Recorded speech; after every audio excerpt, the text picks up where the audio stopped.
जय Hind everyone. So I hope कि आप लोग ने ये नोटिस तो देख ही ली होगी एमटीएस एग्जाम की, जिसमें कि वैकेंसीज ये लोग क्लियर कट मेंशन कर दी इन्होंने। और अभी टेंटेटिव वैकेंसीज हैं और ज़्यादा कुछ इंप्रेसिव फिगर तो है नहीं है। 4375 कोई अच्छा नंबर मेरी नज़र में तो नहीं है, क्योंकि एटलीस्ट 9000 वैकेंसीज 8000 वैकेंसी में एक्सपेक्ट कर रहा था। मतलब दोनों को मिला के एमटीएस हवलदार को 1089 हवलदार में। तो इस समय 5464 इतनी टोटल वैकेंसीज हैं और ज़्यादा इंप्रेसिव नंबर तो नहीं है। अगेन डिप्रेसिंग नंबर भी नहीं है। ठीक है, मतलब ना ज़्यादा अच्छा ना ज़्यादा बुरा है। तो अब इस वैकेंसी के साथ और जो हालात चल रहे हैं अभी, जो माहौल में इतनी अ, अज़ियत चल रही है, इस अज़ियत के बाद हम लोग कैसे क्या चीज़ें कर सकते हैं, वो थोड़ा मैं आपको आगे का थोड़ा रास्ता बताने का प्रयास करता हूँ।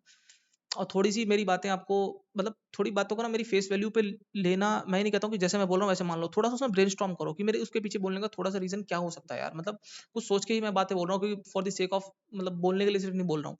क्योंकि पिछली वीडियो मैंने ना बोला, काफ़ी पॉज़िटिविटी डालने की कोशिश करी, तो ना लोग मेरे से बहुत ज़्यादा खफ़ा हो गए। मतलब बहुत लोग नहीं खफ़ा हुए, काफ़ी लोग रिलेट भी कर पाए।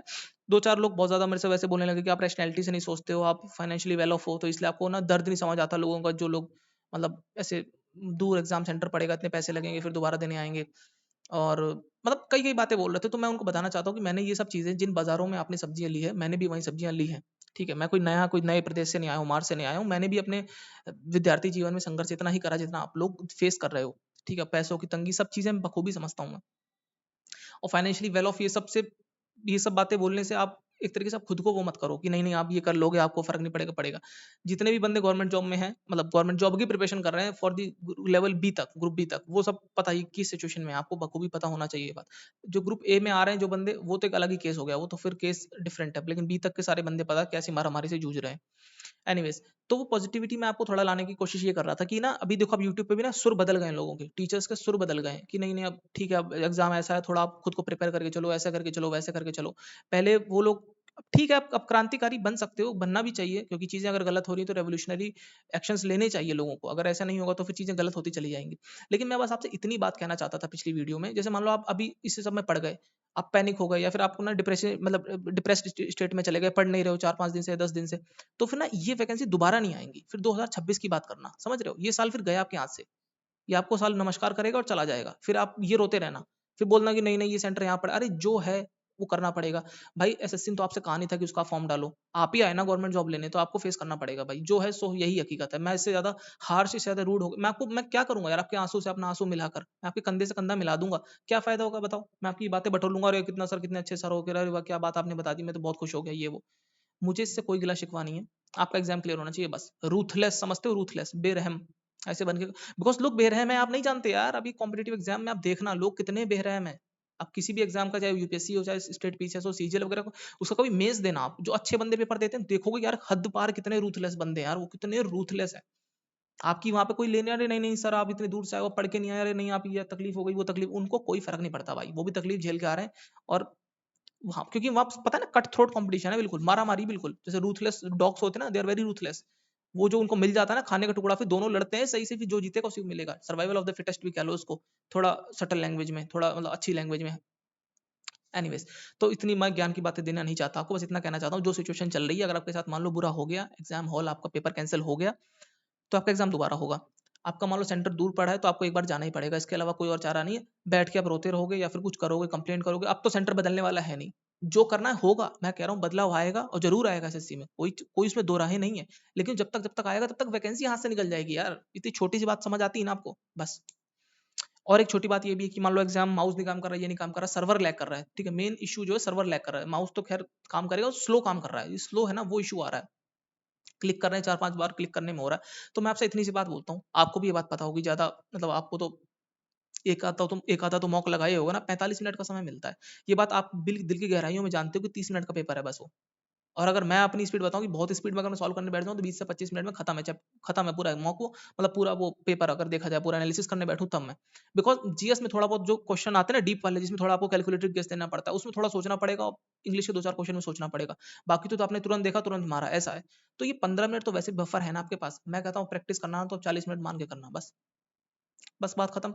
जो प्रॉब्लम है उसका सॉल्यूशन निकालो ना बस। अगर ये स्लो है माउस तो ठीक है यार, हम जाके कॉलर पकड़ लेंगे कमीशन वालों की, लेकिन जब तक कॉलर पकड़ेंगे तब तक एग्जाम तो निकल जाएगा ना। ये बात को समझ गए तो ठीक है, अदरवाइज तो फिर कोई नहीं समझा सकता आपको। फिर यूट्यूब पर जाकर आपके लिए जो दो आंसू बहा दे, दो अच्छी अच्छी बातें कर दे कि नहीं नहीं देखो विद्यार्थियों के साथ गलत हो रहा है, वो आपको लग रहे हैं हमदर्द यहाँ दिखते हैं सभी, मगर सचमुच का सहारा कोई नहीं। तो हमदर्द आपको दिखते हैं वो सब, लेकिन उनकी भी मजबूरियां, उनकी भी अपनी दुकानें हैं। बट ठीक है, ठीक है, वो तो करेंगे, ठीक है, कर रहे हैं, आप भी करो, सब लोग कर रहे हैं, सब मिलकर कर रहे हैं, अच्छी बात है। लेकिन जिन लोगों से मेरी बातों से प्रॉब्लम है, तो आप ठीक है, आप जाइए उसी हुजूम में जाकर मिल जाइए, उसमें कोई इशू नहीं है, ठीक है। वो लोग कर रहे हैं बुरा, मैं ये नहीं कह रहा हूँ, ट्रेंड करा रहे हो, मैं भी ट्रेंड करने लगूंगा, मैं भी उसमें अपना ट्वीट एक डाल के ट्रेंड उसे करा दूंगा, कोई भी उससे मसला नहीं है। बट जो बात मैं आपसे ये बोल रहा हूँ ना, वो चीज पे कोई फोकस ही नहीं करा रहा आपसे, सब पूरी आपकी ना आपके आपके रोने धोने पे बात कर रहे हैं, लास्ट में ये बोल देते हैं हाँ ठीक है पढ़ते रहो। अरे तुमने पहले इसको आदमी को इतना पीटा, फिर बोलो कि नहीं नहीं नहीं चोट तो नहीं लगी कहीं, तो ये सब मत करो आप, ठीक है। इसीलिए बहुत ज्यादा लोग हैम्पर हो रहे हैं इससे। खैर मैं मुद्दे की बात करता हूँ कि एमटेस एग्जाम में क्या क्या चेंजेस लाने हैं, बिकॉज पोस्ट फेज वाली वीडियो मैंने आपको बताया था कुछ चेंज लाने की जरूरत नहीं है, और मैं अपनी बात पे अभी भी अमल हूँ कि अटल रहूंगा कि कोई भी चेंज लाने की आवश्यकता नहीं है। इंग्लिश में जो मैं आपसे पहले बात बोलता था वही चीज अब देखने को मिल रही है पोस्ट फेज में। शायद पहले मेरी बातें समझ ना आती हो, लेकिन अब मेरी बात आपको समझ आ गई, क्योंकि पिछली वीडियो देख लेना जाकर मैं क्या बोलता था उसमें। उसमें बोलता था कि द हिंदू या इंडियन एक्सप्रेस कोई भी अखबार का आर्टिकल पढ़ा करो, इससे आपकी ना कॉम्प्रिहेंशन स्किल बढ़ेगी। अभी आ गए पोस्ट फेज में अच्छे खासे क्वेश्चन कॉम्प्रिहेंशन के, लोगों के पेज ढीले हो गए पूरे।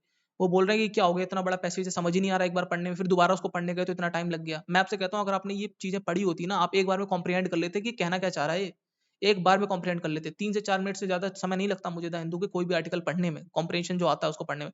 5 मिनट हद पार, अगर मान लो बहुत ही टेढ़ा-मेढ़ा आ गया तो 5-6 मिनट बस, इससे ज़्यादा नहीं लगते।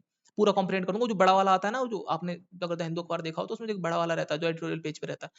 पहला ही वाला जो एडिटोरियल के बगल में रहता है जस्ट, वो उसको पढ़ने की बात कर रहा हूँ मैं। सबसे बड़ा वही होता है। तो ये चीज़ आपके एग्ज़ाम में कितनी हेल्प कर रही है, और आपको एज मिलेगा, ज़रूर मिलेगा। लेकिन अब ये बात है कि एमटेस एग्जाम में ना ये पैसेज वाली चीज मेंशन नहीं है, तो क्या पता पैसेज ना आए। लेकिन अगर आ भी गया तो आप प्रिपेयर तो हुई। अगर मान लो अगर पैसेज नहीं भी आया तो क्लोज टेस्ट मान लो अगर इतना बड़ा दे दिया ना, तो भी आपकी हालत खराब हो जाएगी। और क्लोज टेस्ट अगर आगे पीछे वाला दे दिया ना उन्होंने, मान लो कि क्लोज टेस्ट इस लाइन में कोई उन्होंने फिल इन द ब्लैंक्स दे दिया, अब ये ना ये आप इस लाइन से पढ़ के हल नहीं कर पाओगे, इसको 2-3 लाइन पढ़ के अगर रिलेट करके पढ़ना पड़ गया ना तो दिक्कत हो जाएगी। ठीक है, ऐसे क्वेश्चन भी मैंने बहुत देखे हैं और सॉल्व करे, तो मैं आपको बता रहा हूँ। उसमें 2-3 आपको लाइन का मीनिंग पता होना चाहिए आगे पीछे से, तब तब वो सॉल्व हो पाते हैं वो वाले क्वेश्चन। और दूसरी बात ये है कि जो नीतू सिंह मैम की बुक है, अब इस बुक की रेलेवेंस तो बढ़ गई है बहुत ज़्यादा। मैं ये नहीं बोल रहा हूँ कि यूट्यूब पर वीडियोज़ देखो, ये सब देखो, लेकिन इस बुक ना, ये बुक बाइबल है, और इसी इसी से क्वेश्चन काफ़ी डूएबल हो रहे हैं। जो 120 रूल और 60 रूल आप देखते हो ना, ये शॉर्टकट है, ये इसका निचोड़ है, ठीक है? अगर आपने ये देख रखे हैं तो कोई बुरी बात नहीं है, लेकिन आप इसको स्किप करे बगैर मत जाना। एमटीएस एग्जाम में बहुत दिक्कत होगी, क्वेश्चन आ जाएंगे बिल्कुल अच्छे खासे लेवल पे। बिकॉज़ ये तो थोड़ा मुझे तो, क्योंकि मैंने देखा नहीं, मैं सच बता रहा हूँ, 120 और 60 रूल मैंने देखे नहीं है। लेकिन इतना ज़्यादा दबाव होता है ना कैंडिडेट्स का, तो मुझे बोलना पड़ जाता है कि 120 और 60 रूल कर लो। मैंने आज तक नहीं देखे। नीतू सिंह की किताब को मैंने पढ़ा है, इतनी बार पढ़ा मैं बता नहीं सकता आपको। एसपी बख्शी मैंने एक बार उठा के देखी थी, बहुत ही मुझे अच्छी नहीं लगी किताब वो, क्योंकि ना नीतू सिंह मैम में वही बात लिखी हुई है एसपी बख्शी, तो फिर ज़्यादा मुझे मज़ा आया नहीं उसको पढ़ के। तो ये बात है, एक ये है। इंग्लिश की तो सिर्फ इतनी मैं आपसे कहना चाहूँगा, वोकैबुलरी कह रहे हैं कि नहीं आ रही है। मैं आपसे कहता हूँ कि आए चाहे भाड़ में जाए, लेकिन जो मैंने आपको 26 पेज की वोकैबुलरी की पीडीएफ दी ना, वोकैबुलरी सुपर फाइनल के नाम से, उसके रट्टे लगा के जाना, उसके रट्टे लगा के जाना, क्योंकि उसके बाहर जो वोकैबुलरी आएगी तो वो तो 99% लोग कर नहीं पाएँगे, ठीक है? और भी थोड़ी उसके बाद वोकैबुलरी आएगी, वो आप इतनी ईज़ी आएगी ना कि आप बाय डिफ़ॉल्ट कर लोगे। उसके लिए ना मुझे इस पीडीएफ में लिखने की कोई ज़रूरत नहीं थी। समझ रहे हो? इतनी आसान आएगी। ये जो लिखने की ज़रूरत थी ना, और जो आप याद भी कर सकते हो, वो 26 पेज में लिखिए, कर लेना, मेरी बातें विश्वास मानो। बाकी ब्लैक बुक इतनी, आपको पता है कितनी मोटी-मोटी किताब है। मैं आपसे ₹1 भी नहीं ले रहा हूँ, मैं कुछ भी नहीं कर रहा हूँ, मैं आपसे इतनी प्यार-मोहब्बत की बात कर रहा हूँ कि 26 पेज है, इनको पढ़ लो यार, पढ़ के तो देखो एक बार। फिर एक बार क्वेश्चन एक बार सॉल्व करके देखो प्रीवियस ईयर पेपर के। फिर आपको मज़ा आएगा, फिर आपको पता चलेगा कि यार हाँ यार, क्वेश्चन तो हो रहे हैं यार, 80% तो क्वेश्चन मैं कर पा रहा हूँ। 26 पेज पढ़ के, समझ रहे हो कितना हाई आरओआई है यार। इंग्लिश के लिए तो यही आपको करना है, इसके अलावा कुछ और करने की आवश्यकता नहीं है। अगर कुछ बदलना है तो मैं दोबारा रिपीट कर देता हूँ, नीतू सिंह मैम को कायदे से पढ़ लो अभी, और जो आपकी आर्टिकल वाली चीज़ है इसको पढ़ना शुरू कर दो बस। क्वेश्चंस नहीं बदलने वाले, ईज़ी आ गया तो भी ठीक है, टफ आ गया तो भी इतने में बेड़ा पार हो जाएगा आपका। जीएस की बात करते हैं। जीएस बोल लो, जीके बोल लो। तो इसमें कह रहे हैं कि स्टेटमेंट बेस्ड क्वेश्चन आ रहे हैं, मतलब बहुत सारी लंबी-लंबी स्टेटमेंट दे रखी हैं 2, 4, 5, फिर उसमें से हमको बताना है कौन सी स्टेटमेंट सही है। जैसे जीएस में इंटीजर वाले क्वेश्चन नहीं होते कि पहली स्टेटमेंट दूसरी, तीसरी, अब बताना कि पहली, दूसरी सही है कि पहली, दूसरी, तीसरी सही है, दूसरी और चौथी सही है। इस टाइप के क्वेश्चन है जैसे यूपीएससी वगैरह में आते हैं सिविल सर्विसेज में। ठीक है, कोई दिक्कत नहीं इसमें। ये देखो 2 ही तरीके से क्वेश्चन बनते हैं। ठीक है, मैं इसको जानता हूँ, बखूबी जानता हूँ। 1 सेकंड, मैं बखूबी जानता हूँ इन क्वेश्चन को, इनमें करते क्या है, देखो होता क्या है। देखो एक तो होते हैं आपके फैक्ट्स और एक होता है आपका कांसेप्ट। ठीक है, इन्हीं फैक्ट और कंसेप्ट की मदद से ये स्टेटमेंट बनाई जाती है।